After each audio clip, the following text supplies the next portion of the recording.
Hello, thanks for staying up late with us. Joining us after a lively national championship basketball game, I'm Lori Johnson. And I'm Frank Malloy. The last 2 years, Macon has had some of its highest pedestrian death totals in nearly a decade. 2021 saw 17 deaths. 2022 saw 15. Tuesday, county commissioners are expected to vote on another safety measure they hope will help get that number to zero. A speed limit review from the State Department of Transportation. Anthony Montalto explains the idea behind that review and also looks at some of the tragic numbers behind it. Macon Bibb County says the main culprit in most of the pedestrian accidents the past few years was speeding. Now they may vote to ask the State Department of Transportation to step in and lower some speed limits on state roads throughout the county.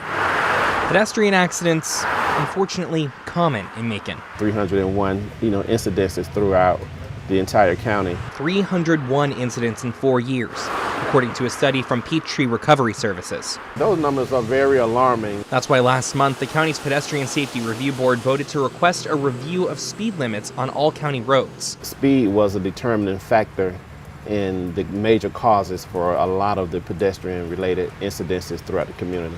Tuesday, county commissioners may decide whether to take it further. They're set to consider asking GDOT to review speed limits on state roads that run through Macon, too.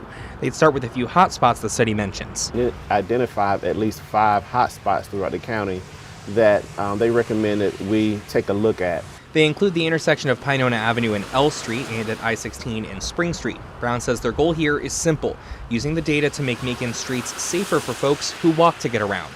Looking at ways to reduce pedestrian incidences and find ways to improve our infrastructure so that pedestrians can have a safe and adequate way to move about. Now, a couple more of the hot spots Brown mentioned include the intersection of Highway 74 and Anthony Road and at Holt Avenue and Forsyth Street.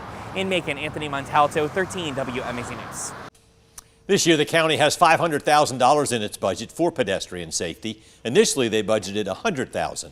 Brown says some of that money is covering walk audits or studies that determine walkability in certain areas. We're taking a closer look at pedestrian safety measures around Macon. In September, commissioners changed the county's street light request process to brighten up roads and sidewalks after dark. The following month, they signed off on $730,000 for a mile of sidewalks on Eisenhower Parkway. They also approved traffic calming devices like spots for folks to make U-turns and a roundabout near I-75.